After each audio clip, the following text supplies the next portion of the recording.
Hello everyone, welcome to my channel. My name is Iman Khan and in today I will teach you class 10th का chapter number 1 a letter to God. तो चलिए हम लोग इस chapter को शुरू करते हैं। सबसे पहले हम लोग इसमें कुछ चीज़ें देखते हैं, जैसे कि about the story, plot and character sketch. तो जो इस चैप्टर का मेन कैरेक्टर है वो है लेंचो, जो कि एक फार्मर है। इसमें जो दूसरे पॉइंट पे है वो पोस्ट मास्टर है। मेन कैरेक्टर्स मैं आपको यहाँ पे बता रही हूँ, स्टोरी की ब्रीफ मैं आपको आगे दूंगी।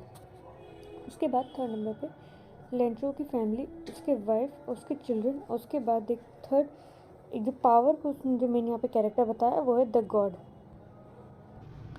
जब स्टोरी हम लोग अगर स्टार्टिंग होती है तो वो यहाँ से होती है कि एक स्टोरी जो है एक फार्मर के बारे में है जिसका नाम है लेंट्रो। He was a poor farmer, वो बहुत गरीब है।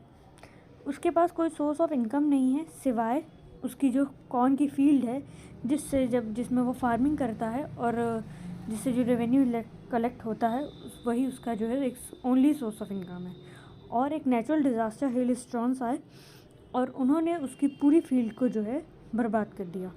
And because of this he became very disturb and disheartened and sad. और उसकी जैसे बहुत ज़्यादा ही वो उसको फिर ये लगने लगा कि अब उसके पास तो कोई सोर्स ऑफ इनकम ही नहीं है, और जिससे जिससे उसको उम्मीद थी है कि उसकी फील्ड ऑफ कॉर्न्स कि इस बार फील्ड ऑफ कॉर्न्स से जो है उसका अच्छा रेवेन्यू होगा, वो एक नेचुरल डिज़ास्टर, एक हेल स्टोर्म की वजह से जो है वो डिस्टर्ब हो गए। एंड बिकॉज ऑफ दिस, और उसके जैसे वो बहुत ज़्यादा डिस्टर्ब और डिप्रेस्ड हो गया। Second, but as he was in the worst time of his life indeed he had a firm believe in God.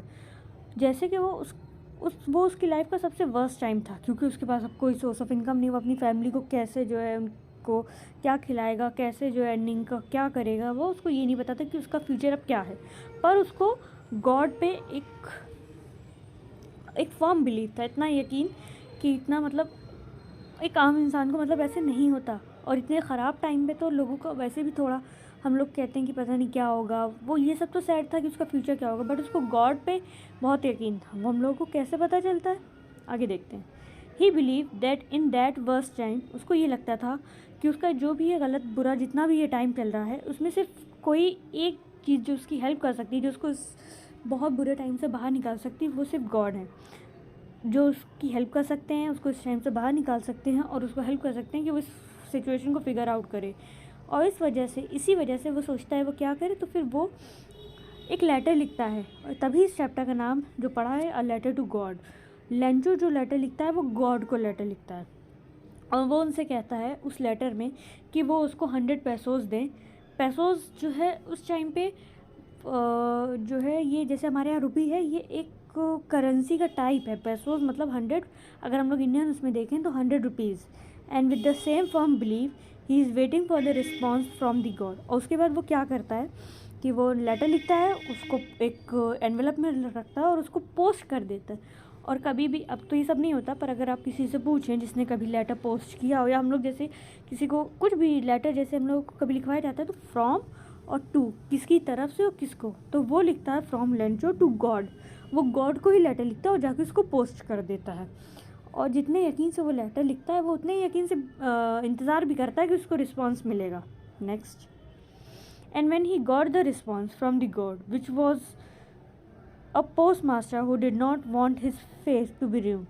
फिर उसको कुछ टाइम बाद वो जाता है पोस्ट ऑफिस, और उसके बाद वहाँ उसको जो है वो पोस्ट मास्टर से वो पूछता है, तो वो कहता है कि हाँ आया है, एक जो है एक लेटर आया है तुम्हारे नाम से। तो वो देखता है उसको, वो उसको बिल्कुल वो नहीं होता है, वो क्योंकि उसको इतना ज़्यादा बिलीव होता है, वो बिल्कुल सरप्राइज़ नहीं होता है कि गॉड के पास से मुझे लेटर आया। वो कहता है हाँ हाँ मेरा लेटर दो, क्योंकि उसको शौक ज़रूर लगता है जब वो लेटर को खोलता है। क्यों शौक लगता है, क्योंकि जैसा हम लोगों ने पिछले पढ़ा था कि उसने 100 पैसोज़ मांगे थे, बट उसको कितने मिलते हैं, 70 पैसोज़। 30 रुपीज़ उसको कम मिलते हैं, और ये वो अमाउंट तो था नहीं जो उसने मांगा था। तो फिर वो परेशान हो जाता है। खुश तो होता है कि उसको लेटर मिला, पर वो परेशान हो जाता है, और उसी वजह से वो गॉड को दूसरा लेटर लिखता है इन विच, और उसमें वो कंप्लेन करता है कि जो उसको गलत अमाउंट मिला है, और उस गॉड से कहता है कि उसको सही अमाउंट भेजे, 100 पैसोज़ जितनी की उसने रिक्वेस्ट करी थी, जितने की उसको ज़रूरत है। बट वो जो है पोस्ट से ना भेजे, क्योंकि उसको पोस्ट मास्टर पे डाउट है कि कहीं उसने उसके पैसे तो नहीं ले लिए, कि गॉड ने पिछली बार भी 100 पैसोज भेजे थे और पोस्ट मास्टर ने जो है 70 पैसोज ले लिए हैं, 30 पैसोज ले लिए, 70 पैसोज दे दिए हैं उसे।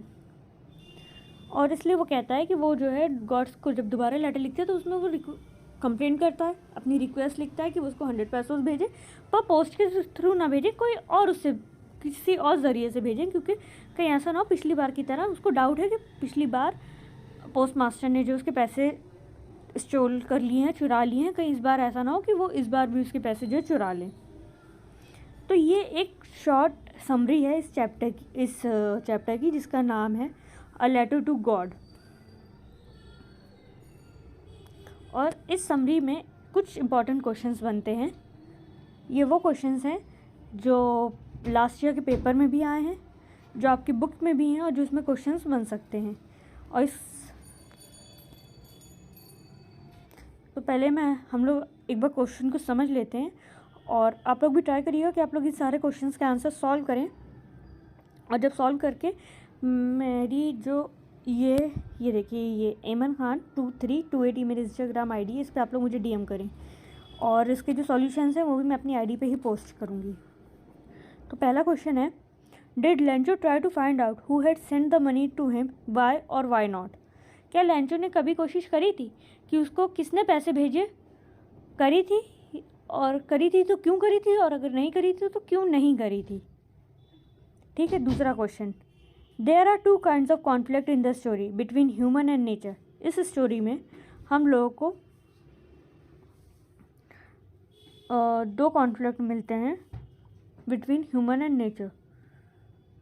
एक मिलता है हम लोगों को बिटवीन ह्यूमन एंड नेचर, इस क्वेश्चन को ऐसे है कि there are 2 conflict in this story. इस स्टोरी में 2 कॉन्फ्लिक्ट हैं। पहला है बिटवीन ह्यूमन एंड नेचर, और दूसरा है बिटवीन ह्यूमन एंड देमसेल्व्स। मतलब एक है ह्यूमन और नेचर के बीच में, और एक है ह्यूमन और ह्यूमन के बीच में, मतलब 2 ह्यूमन के बीच में एक कॉन्फ्लिक्ट दिखाया गया है। एक ऐसा प्लॉट है इस स्टोरी में कहीं जो हम लोगों को कॉन्फ्लिक्ट्स दिखाता है, 2 कॉन्फ्लिक्ट्स। एक कॉन्फ्लिक्ट दिखाता है ह्यूमन और नेचर के बीच में, और एक दिखाता है ह्यूमन और ह्यूमंस के बीच में। तो आप लोगों को वो कॉन्फ्लिक्ट बताना है और उसको इलस्ट्रेट करके लिखना है, इलैबोरेट एंड इलस्ट्रेट करके। Third, was Lencho surprise to find a letter for him with money in it? क्या लेंचो सरप्राइज हुआ था जब उसको फर्स्ट टाइम, मतलब जब उसको लेटर मिला उसमें पैसे भी थे? ये आप लोगों को बताना है। ठीक है। फोर्थ, वाई डिड लेंचो से the rain drops were like a new coins? ये तो मैंने आप लोगों को समरी बताई, पर जब अगर आप लोग समरी बताने के बाद एक बार आप लोग जब चैप्टर रीड करेंगे तो उसमें आई थिंक शुरुआत में ही एक जगह एक लाइन लिखी हुई है कि जहाँ पे लेंचो कहता है, वाई डिड लेंचो से the rain drops were like a new coins? Lencho ये क्यों कहता है कि वो जो रेन ड्रॉप्स हैं वो एक न्यू कॉइन्स की तरह हैं? Explain how the description of, okay. Fifth question, explain how the description of the devastation caused by the hailstorm reflect the sadness। explain करिए कि एक डिस्क्रिप्शन में आप लोगों को एक्सप्लेन करना है कि जो हेलस्टॉर्म से जो भी डिस्ट्रक्शन हुआ था, जो भी हेलस्टॉर्म्स ने उसकी फील्ड को डिस्ट्रॉय किया था, वो सैडनेस को कैसे रिफ्लेक्ट करता है। जो लेंचो ने लेटर लिखा था गॉड को, उसमें वो, क्योंकि आप लोग जब चैप्टर पढ़ेंगे तो उसमें डिस्क्रिप्शन भी है, वो पूरा एक सेंटेंस है, वो बहुत इंपॉर्टेंट चीज़ है, वो मैं मार्क भी कर दूंगी, एक उसमें एक शॉर्ट में डाल भी दूंगी कि जो लेटर लिखता है, क्योंकि क्वेश्चन एक ये भी क्वेश्चन बन सकता है कि आपको वो लेटर एग्जाम में इस टाइप का भी क्वेश्चन आ सकता है कि आपको वही लेटर इलस्ट्रेट करके लिखना है जो लेटर लेंचो ने गॉड को लिखा था, और आपके चैप्टर में बीच में मिडल ऑफ द चैप्टर वो लेटर की पूरी राइटिंग लिखी हुई है जो लेंचो ने गॉड को लिखा था। तो आप लोगों को इस क्वेश्चन के हिसाब से, इस क्वेश्चन में ये बताया गया कि आपको वो लेटर की वो राइटिंग पढ़नी है चैप्टर से, और फिर आपको इसका आंसर देना है कि उस लेटर में सैडनेस जो है, वो जो हेलस्टॉर्म्स के ने जो डिस्ट्रक्शन किया था, वो सैडनेस को कैसे रिफ्लेक्ट करता है। ठीक। Last question, did you believe in the whole story there was a scene that highlight selfishness of Lencho's character? आपको पूरी स्टोरी में कहीं भी लगा, समरी में भी मैंने, अगर समरी भी अगर आप लोग सुनेंगे तो उसमें भी रिफ्लेक्ट हो रहा है, तो पर आप लोगों को पूरे चैप्टर के अकॉर्डिंग बनाना है कि कहीं कोई ऐसा प्लॉट है, कोई ऐसा टाइम है जब आपको लगाओ कि एक क्लेंचो के कैरेक्टर की एक सेल्फिशनेस आपको दिखी हो और आपको इसमें अपने थॉट्स उसको भी बताना है, उस पॉइंट को भी हाईलाइट करना है, उसमें आपको अपने व्यूज़ अपने थॉट्स भी देने हैं और आपको उस पॉइंट पे आपकी क्या फीलिंग है आपको उसको भी इलस्ट्रेट करके लिखना है। तो बस ये आज का फर्स्ट चैप्टर हमारा ही कंप्लीट हो गया। इसके क्वेश्चंस मैंने आपको बताए हैं, आपको आंसर्स इसके लिखने हैं, मुझे मेरी आईडी पे डीएम करना है। ये है मेरी आईडी और इसके क्वेश्चंस के आंसर भी आपको उसी पे मिलेंगे। Thank you.